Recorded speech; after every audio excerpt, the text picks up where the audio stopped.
사랑하는 성도 여러분, 하나님의 은혜와 사랑 속에서 2024년 새해를 맞았습니다. 오늘 이 하루 그리고 2024년 매일매일의 삶이 준비하여 주시고 때를 따라 부어주시는 하나님의 그 은혜를 따라 복되고 참된 삶을 이루는 저와 여러분의 삶이 되기를 소망합니다. 오늘은 시편 147편 1절에서부터 7절 말씀으로 새벽 기도회를 시작합니다. 할렐루야! 우리 하나님을 찬양하는 일이 선함이요 찬송하는 일이 아름답고 마땅하도다. 여호와께서 예루살렘을 세우시며 이스라엘에 흩어진 자들을 모으시며 상심한 자들을 고치시며 그들의 상처를 싸매시는도다. 그가 별들의 수요를 세시고 그것들을 다 이름대로 부르시는도다. 우리 주는 위대하시며 능력이 많으시며 그의 지혜가 무궁하시도다. 여호와께서 겸손한 자들을 붙드시고 악인들은 땅에 엎드려 때리시는도다.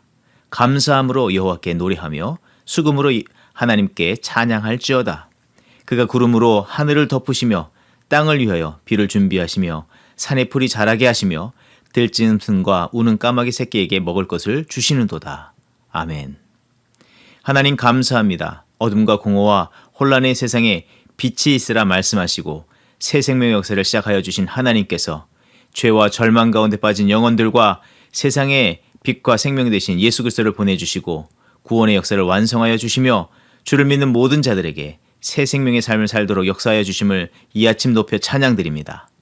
또 이렇게 은혜와 사랑으로 2024년 새해를 열어주시고 우리 안에 역사하여 주시니 감사드립니다. 이제 주 하나님께서 이루시는 이 새 역사 속에서 하루하루 거룩한 주의 백성으로 온전히 살아가며 그 구원의 복된 소식, 빛과 생명, 소망 되신 예수 그리스도를 세상에 전하는 헌신자들로 살아가게 하여 주시옵소서.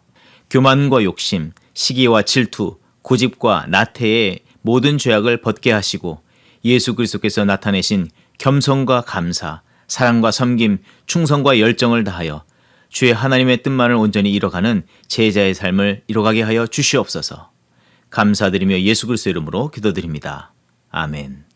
오늘 우리에게 주시는 하나님의 말씀은 누가복음 1장 5절에서부터 17절 말씀입니다.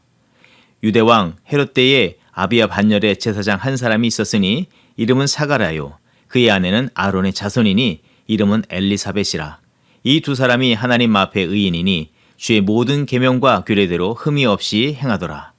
엘리사벳이 잉태를 못함으로 그들에게 자식이 없고 두 사람의 나이가 많더라.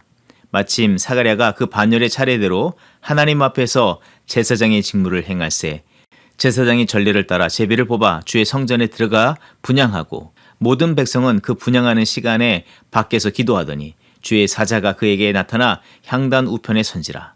사가랴가 보고 놀라며 무서워하니 천사가 그에게 이르되 사가랴여 무서워하지 말라. 너의 간구함이 들린지라. 내 아내 엘리사벳이 네게 아들을 낳아 주리니 그 이름을 요한이라 하라.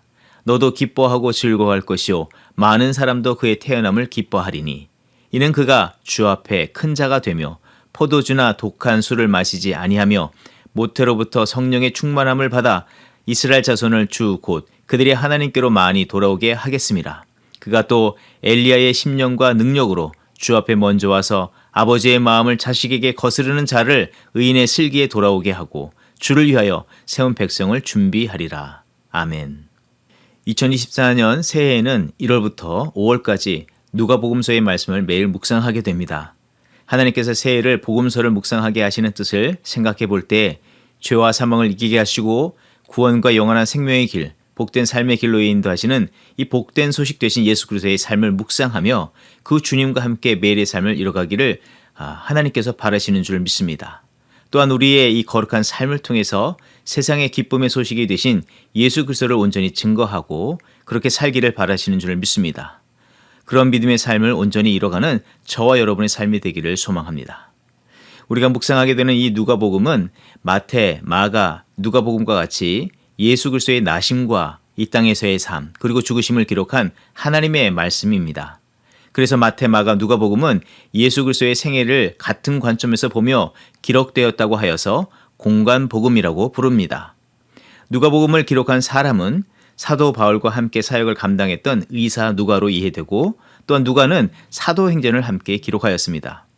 그래서 누가복음의 말씀을 온전히 이해하기 위해서 사도행전까지의 말씀을 통합해서 읽고 묵상해야 할 필요가 있습니다. 그리고 각 복음서는 각각의 특징들이 있는데 특히 누가복음을 받는 대상은 이방인이라 불리는 헬라인들, 그리고 여인과 어린이들, 가난하고 소외되고 이 사회적으로 약자라고 할 수 있는 자들에게 쓰여진 복음서입니다. 하지만 이러한 내용들은 사실 누가복음의 핵심적인 내용이기보다는 부차적인 설명이라 할 수 있습니다. 누가복음의 핵심은 누가 뭐래도 복음이 핵심입니다. 복음이라는 단어는 복된 소식을 말합니다. 헬라어는 유앙겔리온이라는 단어인데 내 필요한 부분들이 채워지고 내가 갈망하던 것이 해소되는 정도의 것을 말하지 않습니다. 잠시 만족하고 시간이 지나면 그 기쁨과 좋음이 퇴색되고 사라지는 그런 종류의 소식도 아닌 것입니다. 스스로 자기의 앞길을 찾을 수 없고 앞으로의 운명조차 기약할 수 없는 상태에 빠진 자가 어떤 자격과 노력, 공로가 없지만 그 결박들에서 풀어 자유케 되어지고 신분이 바꾸어지고 진정으로 바라고 원하는 승리를 얻고 영광의 자리에 서게 되는 놀라운 역사가 이루어졌음을 알리는 그런 기쁜 소식을 말하는 것입니다. 곧 아담의 원죄 아래 사망의 자리로 갈 수밖에 없는 이 땅의 모든 자들에게 죄와 사망의 결박을 끊어내시고 풀어 자유케 하시는 구원과 생명의 역사를 이루어 주시는 메시아 그리스도의 임재와 그의 이루시는 치유와 회복의 역사가 시작되고 완성된 것이 이 복음의 말씀이 되는 것입니다. 그래서 복음의 핵심은 예수 그리스도이십니다. 그리고 그의 십자가며 예수 그리스도께서 우리 삶에 이루어 주시는 모든 역사가 또한 복음이 되는 것입니다.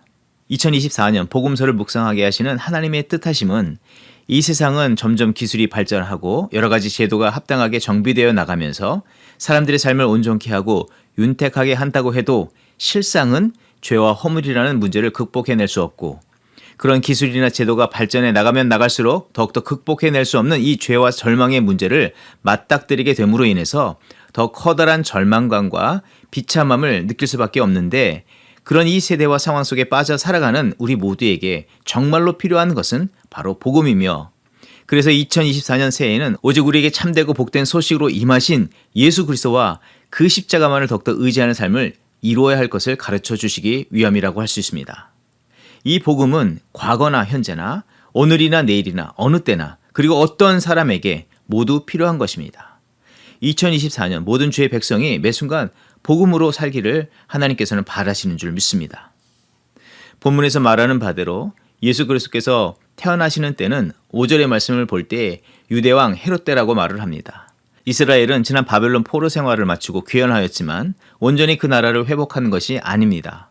그 이후로 페르시아, 헬라, 로마에 이르는 세계 패권 국가들의 정복을 당하며 400년간 압제 속에 살아야만 했습니다. 게다가 하나님께서 회복해 하신 믿음도 어느 순간 점점 퇴색되어져 가며 신앙은 종교 행위로 굳어져 갔고 또는 종교 지도자들과 정치 지도자들에게는 정치적 수단, 자기 만족의 방편으로 사용될 뿐이었습니다. 당시에 유대 땅을 다스리던 헤롯 왕은 로마와 결탁해서 왕권을 얻어내 유대를 다스렸고 그는 연약한 자신의 정치력을 얻기 위해서 수르바벨 때에 재건되었던 성전을 화려하게 중축하여서 유대인들의 종교적인 이 환심을 사고 정치적 기반으로 삼으려고 했습니다. 나름대로 그들이 자신들이 처한 현실과 상황에 맞게 대처하고 필요에 따라 상황들을 조정하고 변경시켜서 새로운 길을 만들어 그럴듯한 방법들을 찾아 나가고 있지만 그것으로 그들 안에 있는 죄의 문제, 연약함의 문제들, 절망의 문제를 해결할 수 없었고 도리어 그들의 그 그릇된 애씀과 수고는 그들을 더욱더 깊은 어둠으로 끌고 갈 뿐이었습니다. 그런 죄와 절망에서 과연 그들이 벗어나고 자유케 되어지는 길은 어디에 있겠습니까? 이들에게 필요한 것은 그들이 그동안 해오던 그들 안에 있던 죄와 그릇된 어떤 방법, 노력에 있지 않고 또 그들이 그 방법과 노력을 더 강화시키고 바벨탑처럼 쌓아 올려가는 것으로 가능한 것이 아닌 것입니다. 모든 것의 주권자 되신 하나님께서 그들의 그 어둠의 문제에 임하시고 하나님께서 빛을 비춰주시고 벗어나게 해주신 은혜가 필요한 것입니다. 참된 빛과 구원의 역사, 회복을 이루시는 복음 대신 예수 그리스도가 절대적으로 필요한 것입니다. 하나님께서는 그동안 400년간 그들 스스로 내려설 수 없는 어둠의 쳇바퀴에 갇혀 맴도는 자들에게 하나님의 하나뿐인 아들 예수 그리스도, 이 진리의 말씀과 생명의 빛 대신 예수 그리스도를 이 땅 가운데 보내주심으로 그 문제에서 벗어나도록 하여 주시고 그 하나님의 복음을 믿는 자들에게 그 자리에서 내려와 참되고 복된 길로 나아가도록 역사하여 주셨습니다. 이것이 복음입니다. 그런데 이 복음의 놀라운 역사에서 우리가 절대적으로 잊지 않아야 할 것은 바로 하나님의 주권적인 역사, 하나님의 주권적인 은혜입니다. 400년간 끊어낼 수 없었던 어둠과 절망의 문제를 끊어내시고 이 복된 빛의 역사에 서막을 열어주시고 완성하시는 분이 바로 하나님이 되신다는 것입니다. 말라기서 4장 5절 이하의 말씀, 보라 여호와의 크고 두려운 날이 이르기 전에 내가 선지자 이사야를 너희에게 보내리니 그가 아버지의 마음을 자녀에게로 돌이키게 하고 자녀들의 마음을 그들의 아버지에게로 돌이키게 하리라. 돌이키지 아니하면 두렵건대 내가 와서 저주로 그 땅을 칠까 하노라 하시니라. 말라기 선지자를 통해서 구원의 새 역사를 엘리야를 보내심으로 새 역사를 다시 시작하시고 완성하게 하시겠다고 하셨는데 바로 오늘 본문에서 말한 바대로 예수 그리스도의 오심을 준비하게 하는 세례 요한의 출생의 역사를 통해서 증명해 주시고 계시는 것입니다. 누가복음 1장 17절의 말씀, 그가 또 엘리야의 심령과 능력으로 주 앞에 먼저 와서 아버지의 마음을 자식에게 거스르는 자를 의인의 슬기에 돌아오게 하고 주를 위하여 세운 백성을 준비하리라.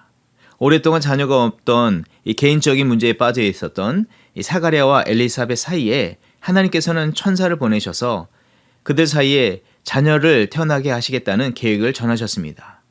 그렇게 하나님께서는 그들 사이에 새 생명을 허락하여 주셨는데 그렇게 태어난 자가 세례 요한입니다.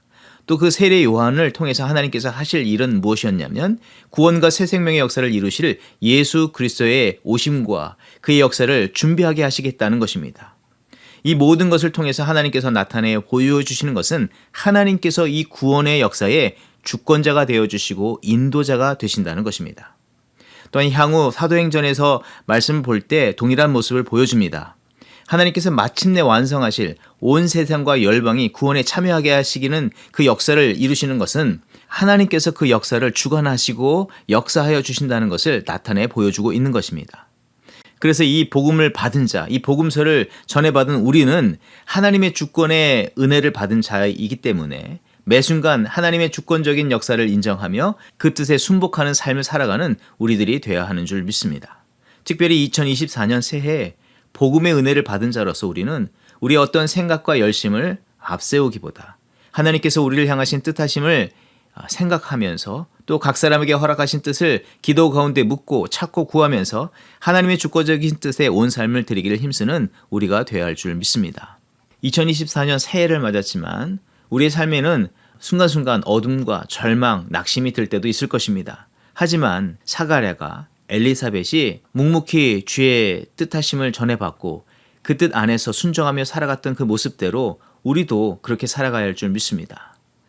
자기의 생각의 틀이 좁아서 옹졸하고 조급하게 생각하고 판단하고 행동하려 하기보다 하나님의 크심과 완전하심을 바라보며 주의 뜻을 구하며 살아가는 저와 여러분이 되어야 할 줄 믿습니다. 작은 일에 마음을 빼앗겨 급하게 분노하고 쉽게 낙심하는 그런 삶을 살아가는 것이 아니라 그런 실패와 낙심이 들 때에 하나님의 선하심과 변치 않으신 그 공의와 사랑을 더욱더 바라보며 살아가는 저와 여러분이 삶이 되어야 하겠습니다. 개인적인 열망보다도 참되고 거룩하게 하시는 하나님의 섭리를 바라보며 주께서 십자가를 지신 것처럼 우리도 늘 겸손과 순종으로 살아가는 삶을 이뤄가야 할 줄 믿습니다. 하나님께서는 그런 성도의 삶 가운데 날마다 복된 소식을 허락하여 주실 줄 믿습니다. 또한 복된 소식을 전하는 자로 살아가게 하시면서 하나님의 영광을 나타내며 그 거룩한 역사를 계속해서 이뤄가실 줄 믿습니다.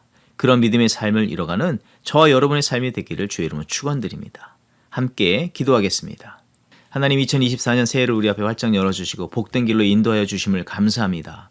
주의 놀라우신 은혜와 사랑으로 마주하게 되는 이 새해를 복된 소식 되신 예수 그리스도와 함께 또한 예수 그리스도를 닮은 제자로 살아가는 저희들 되게 하여 주시옵소서. 죄와 사망, 절망과 낙심, 연약함에 빠진 자들을 위한 복음의 증인으로 살아가는 한 해가 되게 하여 주시옵시며 이 세대의 어둠만을 탓하지 말게 하시고 이 세대의 완악함을 닮지도 말게 하여 주시고 어둠 가운데 빛과 생명의 역사를 이루신 하나님을 더욱더 경외하며 신뢰하며 살아가는 저희들 되게 하여 주시옵소서. 순종과 겸손으로 끝까지 십자가를 지신 예수 그리스도를 닮은 그런 믿음의 삶을 이뤄가는 저희 각 사람과 가정과 교회 공동체가 되게 하여 주시옵소서. 오직 하나님의 영광만을 나타내며 살아가는 저희들 되길 간절히 소원하오며 감사드리며 예수 그리스도 이름으로 기도드립니다. 아멘. 이 시간 교회 합심 기도의 제목을 나누며 함께 기도하는 시간을 갖습니다. 2024년 하나님께서 새로운 표어를 주셨는데 새로운 시즌마다 맺을 새로운 열매라는 말씀을 주셨습니다. 강 좌우가에는 각종 먹을 과실나무가 자라서 그 잎이 시들지 아니하며 열매가 끊이지 아니하고 달마다 새 열매를 맺으리니 그 물이 성소를 통하여 나옴이라. 그 열매는 먹을 만하고 그 잎사귀는 약재료가 되리라. 2023년을 이어서 계속해서 하나님께서 기뻐하시며 찾으시는 예수 그리스도를 닮아가는 거룩한 성품의 열매를 맺고 선행의 열매를 맺어가는 성도와 교회되게 하여 주시고 그 믿음의 열매들을 한 시즌 한때만 맺는 것이 아니라 매 시즌마다 맺고 계속해서 하나님께 영광을 나타내는 삶을 살아가는 성도와 교회되게 하여 주시옵소서. 예배의 부흥과 소그룹의 부흥을 위해서 계속해서 기도하며 하나님께서 찾으시는 참된 예배자로 살아가는 타코마 중앙장로교회 온 성도들 되게 하여 주시옵소서. 합심으로 기도합니다. 교회 리더십을 위해서 기도할 때 목회팀과 당의 장로님들, 새롭게 선출된 일꾼들이 하나님을 경외하고 하나님을 사랑하며 겸손과 믿음, 사랑으로 맡겨진 사명들을 충성스럽게 감당하게 하여 주시며 오직 하나님의 영광을 나타내게 하여 주시옵소서. 합심으로 기도하겠습니다.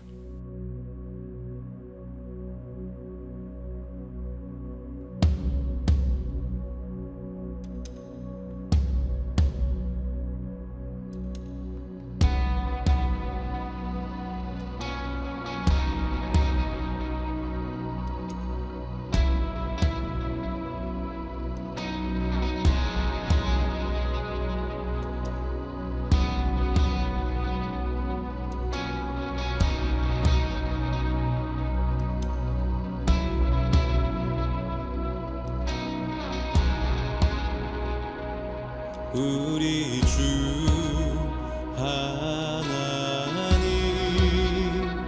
큰 영광과 존귀를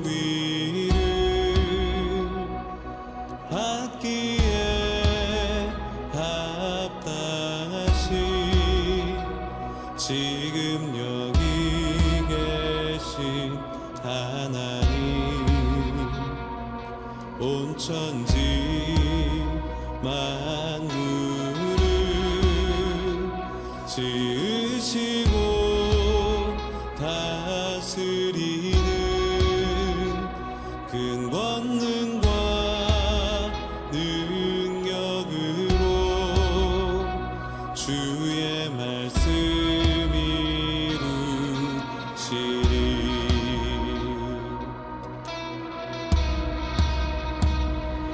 하나님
능력이 많으시도다.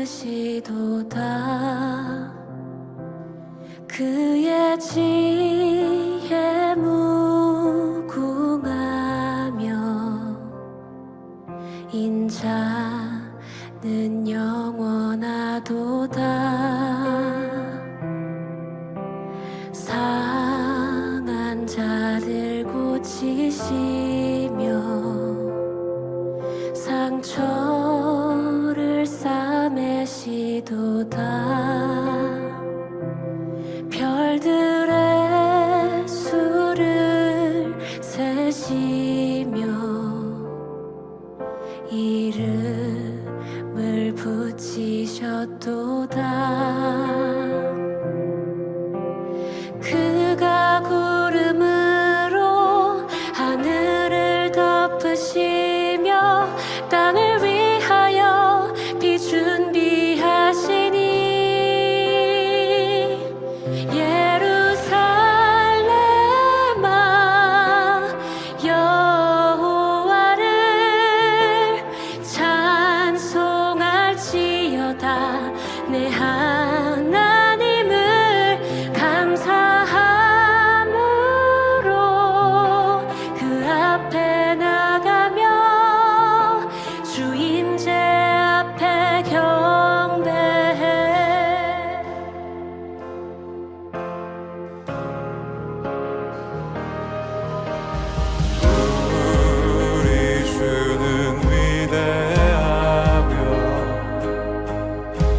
높이 준비하시니